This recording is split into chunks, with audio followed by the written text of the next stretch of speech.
मजा आएगा, खूब मजा आएगा कि बच्चों का सामना मुख्यमंत्रियों से होगा और संदेश होगा कि छोटा बच्चा जान समझ के नाटक कि हमारा कभी इज्जत बना नहीं है। आपके अपनी इज्जत के ताने के बहाने पड़ सकते हैं माननीय मुख्यमंत्रियों, इसलिए संभल के आए हों, समाज के साथ आए, क्योंकि जनता अब 2024 के लिए तैयार है। बाबा एकदम पूरा तो अकबक अल बल बकना शुरू कर दिया है, लिखना शुरू कर दिया है, जबकि उन लोग खुद मुर्गा दारू में टेम्पो में भर भर के 300 दे के लाता था। जब लोग फ्री में आने लगे हैं, 44 डिग्री के टेम्परेचर में पूरा शाम तक बैठने लगे हैं, भैया पेट में दर्द तो होगा।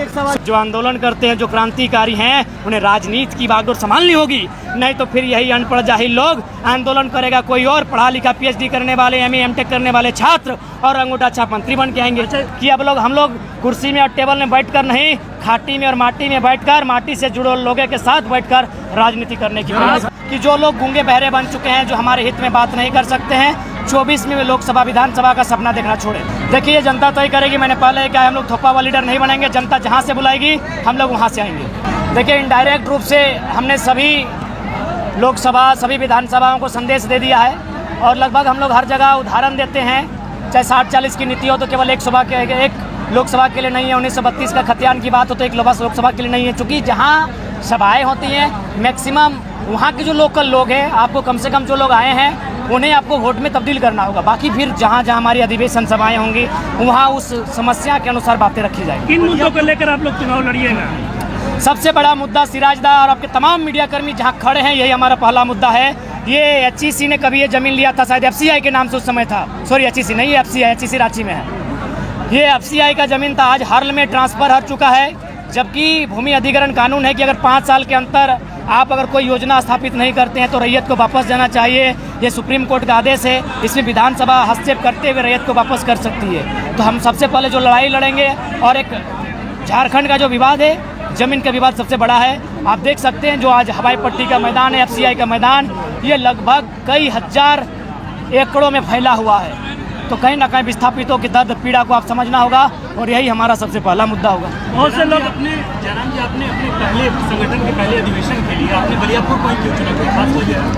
देखिए चूँकि आंदोलन का आगाज धनबाद बोकारो से हुआ था, तो धनबाद बोकारो में हम लोग बेरमो को चयन कर रहे थे, क्योंकि बेरमो हमारा बीच का जगह पड़ता है, या नावाडी को चयन कर रहे थे।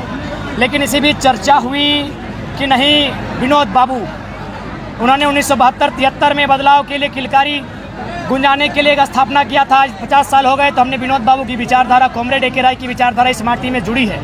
यहाँ के कण कण में, यहाँ के रग रग में, यहाँ के जर्रे जर्रे में, यहाँ की हवाओं फिजाओं में उनकी विचारधारा है। दोनों की जो विचारधारा है वो समाजवाद साम्यवाद की विचारधारा है, समानता की विचारधारा है, कैपिटलिज्म के विरोध विपरीत जाकर एक विचारधारा को स्थापित करती है, जो एक आम व्यक्ति के विकास के लिए, उन्नति के लिए सोचती है। तो हमें लगता है उस विचारधारा से बेहतर और कोई विचारधारा नहीं हो सकती है। इसीलिए हम लोगों ने विनोद बाबू की जन्मभूमि और कॉमरेड AK राय की कर्मभूमि को चुनने का काम किया है। बहुत से लोग आप पे ये आरोप लगा रहे हैं कि आप जो है भाषा खतियान के नाम पे राजनीति, मतलब आपने शुरुआत की और अब राजनीति में उतरना आपका मेन मकसद था? जी नहीं, मेन मकसद ना था, ना कभी है, ना कभी रहेगा। अभी भी समय है। यदि गवर्नमेंट हम लोग को कमज़ोर करना चाहे तो अगले जो सत्र आयोग से पारित कर दे, हम लोग खुद ब खुद कमज़ोर हो जाएंगे, गवर्नमेंट सारा श्रेय ले लेगी। इसलिए ऐसी कोई मंशा नहीं है। आज जितने भी लोग हमारे साथ हैं सभी पढ़ने वाले नौजवान हैं, दर्द को समझते हैं, 60-40 की पीड़ा को समझते हैं, नौकरियों को बेचने की पीड़ा को समझते हैं, हमारी ज़मीनों को गलत तरीके से अधिग्रहण करने की पीड़ा को समझते हैं। इसलिए आज पॉलिटिक्स के ओर जाने का कष्ट कर रहे हैं। जयराम जी, एक और सवाल है कि झारखंड में बीजेपी, कांग्रेस, JMM, RJD सभी के पास बहुत ही ज़्यादा पैसा है, पैसों से मतलब वो लोग वोट खरीद के कुछ भी कर सकता है, तो ऐसे में आप कैसे एक्सेप्ट कीजिएगा? देखिए मेरा मानना है कि हम लोग जैसा आज का अधिवेशन हुआ जी, जब ऐसा अधिवेशन प्रत्येक विधानसभा में होगा तो मुझे लगता है एक बदलाव की उम्मीद हम लोग देखेंगे। तो अगला अधिवेशन कहाँ हो सकता है दादा? चर्चा ये चल रही है, राजधानी में होगी या तो फिर कोल्हान के क्षेत्र में होगी या फिर पलामू प्रमंडल में होगी, क्योंकि पलामू प्रमंडल भोकाल टीवी का घर है। भोकाल तो खूब मचाते हैं, लेकिन पलामू प्रमंडल में हम लोग भोकाल नहीं मचा पाए हैं, इसीलिए हम लोग पलामू प्रमंडल की दिशा में बढ़ेंगे। 48 नगर निकायों में चुनाव होने जा रहा है, तो क्या जो झारखंडी भाषा खतियान संघर्ष समिति है वो मेयर पद पे या वार्ड के स्तर पर कोई अधिकृत? निश्चय, जब आप चुनाव की हम लोग बात ऑफिशियली कर चुके हैं तो निश्चय ही हम लोग अपनी ताकत के अनुसार वार्ड पार्षद और जहाँ तक हमारी शक्ति संभव होगी हम लोग वहाँ तक पहुँचेंगे, चुनाव को लड़ेंगे। आपका फैज भाई आपका सवाल था जी, आपका देखना चाहते हैं और टाइगर को अगला CM है, तो आप लोग लोकसभा में क्यों ऐसा तैयारी कर रहे हैं? लोकसभा हमारा वार्म अप होगा, और चूंकि हमारा तो नियम है कि मुख्यमंत्री रहे या प्रधानमंत्री रहे, कोई बिना लड़े भी बन सकते हैं, भारत का संविधान है। तो लोकसभा हम लोग इसलिए जाएंगे क्योंकि हमारे राज्य में कहीं ना कहीं नुकसान में बीजेपी का भी रोल है। राज्य सरकार नीति को विधानसभा से पारित प्रस्ताव के रूप में करती है, वो राजभवन भेजती है। राजभवन में चूंकि केंद्र के राज्यपाल बैठे हैं, उनके द्वारा कंटिन्यू 2 बार रिजेक्ट होता है, तो उनको भी आभास होना चाहिए कि झारखंडी लोग अपने वोट के प्रति जागरूक हैं। आप कानून और संविधान की बात करते हैं, लेकिन उन्हीं कानून के तहत आप पे कई केस दर्ज है। इसी माटी से कई ऐसे नेता निकले हैं जो विधायक बने और सांसद बने और कुछ दिनों के बाद उनकी सदस्यता चली गई। जयराम ऐसा क्या करेंगे कि उनकी सदस्यता बची रहेगी और लंबे समय तक वो इस माटी की सेवा कर सकेंगे, यहाँ की राजनीति कर? देखिए, सबसे पहला बात, जितने भी केस हुए हैं बहुत फर्जी हुए हैं। और उसके बाद हमारी व्यक्तिगत महत्वाकांक्षा नहीं है कि सदन में हम जाएं। हम लोग एक विचारधारा के रूप में आए हैं। बहुत सारे लड़के तैयार हो रहे हैं, वे लोग हमको रिप्लेस करेंगे और लोग उनको भी सुनेंगे, उनको भी महत्व देंगे। ऐसी बात नहीं, उस पृष्ठभूमि को हम लोग तैयार कर रहे हैं, पृष्ठभूमि को। तो निश्चय ही हम एक विचारधारा है और विचारधारा की लड़ाई है। हमारा शरीर रहे या ना रहे, एक नई विचारधारा झारखंड में स्थापित होगी और जो विस्थापितों के नियोजन नीति हो, स्थानीय नीति हो, विस्थापन नीति हो, खनन नीति हो, उन तमाम मुद्दों पर बढ़ चढ़कर मैंने मुखरता के साथ अपनी आवाज़ को रखे और पूरे दुनिया को बताए कि झारखंडियों के साथ कितना सौतेला व्यवहार हो रहा है। ऐसा है कि राजनीतिक आपको सीएम बनना चाहिए, आपको सीएम के रूप में देखते हैं, लेकिन आप लोकसभा चुनाव लड़ने की बात करते हैं। तो देखिए, आप लोकसभा को छोड़ नहीं सकते हैं, वो हमारा सेमीफाइनल होगा। यदि आप लोकसभा में अगर कुछ नहीं हो तो बैकअप के तौर पर विधानसभा रहेगा। यदि मान के चलिए लोकसभा में हमारा एक भी पॉजिटिव रिजल्ट रहता है, तो अगर एक लोकसभा में पॉजिटिव रहेगा यानी 6 विधानसभा में हम लोग पॉजिटिव हो जाएंगे। यदि गनीमत है, अगर हम लोग 2-3 लोकसभा में पॉजिटिव रहे तो 15 से 18 विधानसभाओं में हम लोग पॉजिटिव रहेंगे।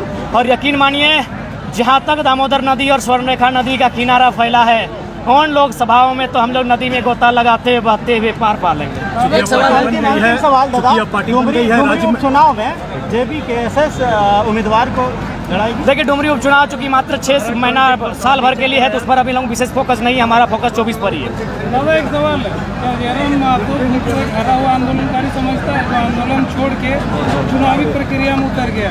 देखिए, सबसे हाँ, बिल्कुल आपने अच्छी बात कही। भारत भावनाओं का देश है, भारत भाव भक्ति का देश है। यहाँ के लोग भावनाओं से हटकर लॉजिकली नहीं समझते हैं। हम लोग कहते हैं कि नेताजी को क्रांतिकारी होना चाहिए, भगत सिंह को क्रांतिकारी होना चाहिए, और आज फिर कहते हैं कि काश नेताजी जिंदा होते हैं, आज़ाद भारत की कैबिनेट में मंत्री पद होते, तो आज ये दशा नहीं होती। दैट मीन्स जो आंदोलन करते हैं, जो क्रांतिकारी हैं, उन्हें राजनीति की बागडोर संभालनी होगी, नहीं तो फिर यही अनपढ़ जाहिल लोग आंदोलन करेगा कोई और, पढ़ा लिखा PhD करने वाले, MA MTech करने वाले छात्र और अंगूठा छाप मंत्री बन के आएंगे। जयराम जी, एक राजनीतिक टिप्पणी आपसे चाहेंगे। भारतीय जनता पार्टी, खबर यह है कि लोकसभा में भारतीय जनता पार्टी अपने तीनों ही पूर्व मुख्यमंत्रियों को उतारने जा रही है। आपका क्या रिएक्शन है? मजा आएगा, खूब मजा आएगा कि बच्चों का सामना मुख्यमंत्रियों से होगा और संदेश होगा कि छोटा बच्चा जान समझ के नाटक कराएंगे। बिल्कुल उन मुख्यमंत्रियों से कहिए अपने होश हवास में आए, क्योंकि हमारा कभी इज्जत बना नहीं है। आपके अपनी इज्जत के ताने के बहाने पड़ सकते हैं माननीय मुख्यमंत्रियों, इसलिए संभल के आए, होश हवास के साथ आए, क्योंकि जनता अब 2024 के लिए तैयार है। बिल्कुल समय की परिस्थितियों ने उन पार्टियों को कहीं ना कहीं कैपिटलिज्म की ओर मोड़ा, चंदे तक सीमित कर दिया, उन्हें निजी संपत्ति की ओर सीमित कर दिया। इसीलिए बार बार हम ध्यान करते हैं कि आज एक ऐसी विचारधारा को स्थापित करनी होगी जिस विचारधारा में कम से कम धन की लालसा नहीं हो, संपत्ति की लालसा नहीं हो, धनाढ़ लोगों के साथ संबंध बनाने की लालसा नहीं हो, मिट्टी से जुड़े होने की लालसा हो। और हम लोगों ने दिखाया, पूरे भरी सभा में हम लोग माताओं बहनों के साथ ज़मीन पर बैठे थे। जब आज एक मुख्य वक्ता के रूप में हम आमंत्रित किए गए थे, उसके बावजूद हम लगभग 3 घंटा ज़मीन पर बैठकर, यानी हम लोग नए पैटर्न की राजनीति को संकेत दे दिए हैं कि अब हम लोग कुर्सी में और टेबल में बैठकर नहीं, खाटी में और माटी में बैठकर, माटी से जुड़े लोगों के साथ बैठकर राजनीति करने की आपके साथ कई, जैसे अमित महतो हो गए, सूरज सिंह बेसरा हो गए, कई ऐसे नामचीन चेहरे हैं जो विधानसभा और लोकसभा में पहुंचे हुए हैं। अभी वो आप क्या उन लोगों का साथ लेंगे या आप अपनी राजनीति अलग करेंगे? बिल्कुल नहीं। देखिए, हम लोग प्रयास करेंगे, वे हमसे अनुभवी है, उनका आशीर्वाद लेंगे, उन्हें साथ लेने का प्रयास करेंगे। और साथ ही साथ हमारी जो डेलीगेटिंग टीम है उनसे लगातार चर्चाएं हो रही हैं। एक बैनर के तले आप लोग आइएगा सब? बिल्कुल, हम लोग सबको आमंत्रण करेंगे। और आज आपके माध्यम से, जैसे कि बहुत सारे लोग जाति का आरोप लगाते हैं, तो आपके माध्यम से मैं तमाम समूह, तमाम समाज, तमाम धर्म के लोगों को झारखंडियत के लिए आमंत्रण करता हूं।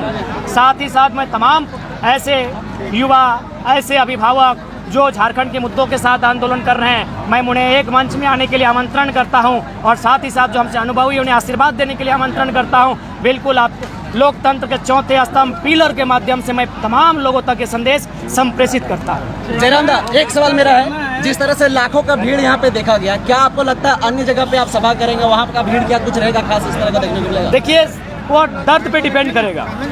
जैसे कि अगर हम संपन्न क्षेत्रों में चले जाएंगे तो थोड़ी भीड़ की संख्या कम होगी। ये विस्थापित क्षेत्र है, हर्ल यहाँ खड़ा है, FCI, बहुत सारी कंपनियां, फैक्ट्रियां खड़ी हैं। विस्थापित के दर्द को लोगों ने देखा है तो संख्या ऑटोमेटिक। दूसरी सवाल ये है कि लाखों का भीड़ को देख करके विरोधियों का तो हवा अभी से टाइट हो गया होगा। बाबा एकदम पूरा तो अकबक अल बल बकना शुरू कर दिया है, लिखना शुरू कर दिया है, जबकि उन लोग खुद मुर्गा दारू में टेम्पो में भर भर के 300 दे के लाता था। जब लोग फ्री में आने लगे हैं, 44 डिग्री के टेम्परेचर में पूरा शाम तक बैठने लगे हैं, भैया पेट में दर्द तो होगा, स्वाभाविक है। दादा एक सवाल और है, अभी हम बाहर में ग्राउंड रिपोर्टिंग कर रहे थे, वहाँ के लोग से जाने की बोले कि 45 डिग्री टेम्परेचर है, उसके बावजूद भी आप लोग खड़े हैं। उन्होंने कहा कि यह जयराम का टेम्परेचर, इस पर क्या बोलिएगा आप? ये उनका प्रेम है, उनका विश्वास है और वचन देते हैं। इस राज्य में जैसा हमें सूचना मिली है, एक मुंडा जी हैं तमाड़ क्षेत्र से, एक आपका गुरदास चटर्जी हैं निरसा क्षेत्र से, एक महेंद्र जी हैं आपका बगोदर क्षेत्र से और एक सांसद सुनील महतो। 4 लोगों की हत्याएं हुई हैं,